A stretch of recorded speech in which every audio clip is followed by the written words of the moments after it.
Okay, so Simon, let's get into some of the nitty-gritty of some deals that you've done previously, so you can kind of help us to understand, what can go wrong, what can go right, etc. So I know you've got lots of stories that you can share, but let's maybe go back to sort of a more of a basic deal. Give us an example of a property that you've bought, maybe under market value.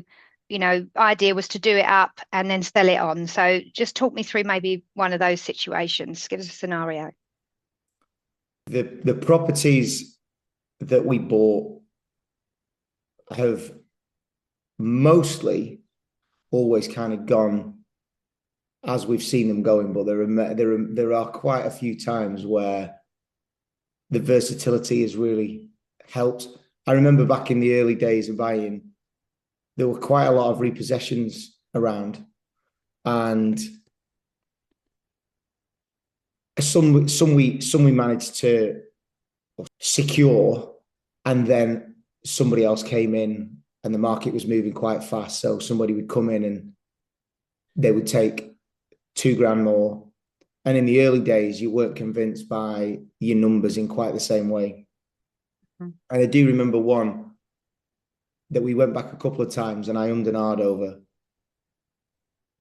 And we agreed a price. I forget the exact price. It was maybe the original price was maybe 85 grand. Okay.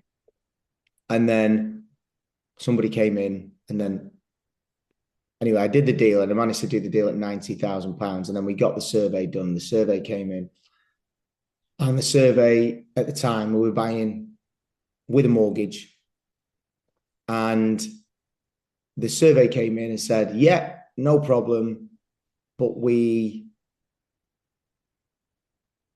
got a retention on the property and it's not quite in a fit state, so we're not going to lend you the money. And it was the first time, because it was quite early days, it was the first time I'd come across anything such as that. Obviously, since surveyors and I have become close and estranged. So there has been some very interesting moments on some of the bigger builds that we've done, the commercial conversions and things. But it was one of those moments where you think, oh, deals done. Anyway.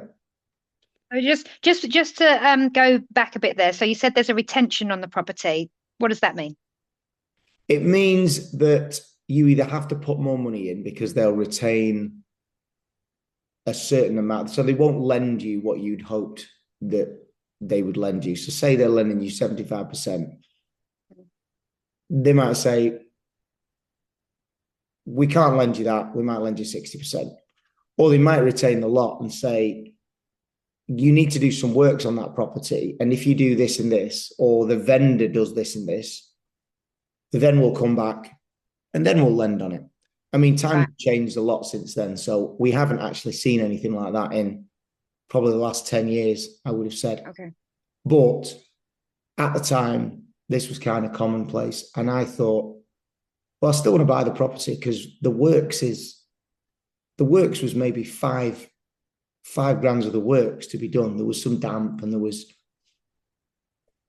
were moaning about the state of the floor in the kitchen and a few other bits and pieces. And these were minor things, and we were gonna rip them out anyway. It was a full refurb, so I had no issue. And anyway, we agreed that we would do some of the works on behalf of the vendor because the vendor wasn't in a position where they could do the work. So we were a little bit out in the open for a while. So we did the works. We got the revaluation just before, and we'd already actually started the refurb works through agreement with the vendor. And as it turned out, the property shot from being worth 90 grand to, I think we projected, let's say, I'm not sure on the numbers, but let's say it was 90,000. We projected that maybe we could take it to 120 or something along those lines with maybe £10,000 of the works. And obviously in the early days, £20,000 of the profit, absolutely fantastic as far as things were going. It was a bit of a was a bit of a side hustle at the time, I suppose, because I was just picking my way through, coming out of one career and picking. Which is normal. A lot of people have to do that, right? Very few people say, well, I'm going to stop doing this now, go straight into it. It usually is a side hustle. So 20 grand's worth of profit in a matter of a couple of months. Nice, right? Absolutely.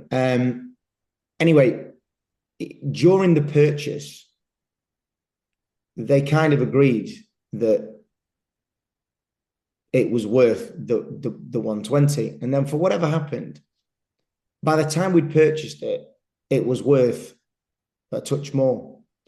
And so rents had gone a little bit. And I just, instead of the original flip, I just decided, well, I quite like this property. I think let's keep it.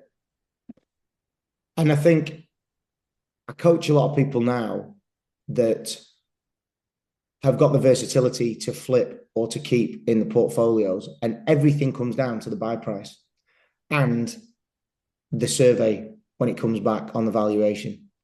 If you can secure those two numbers as early as you possibly can, then,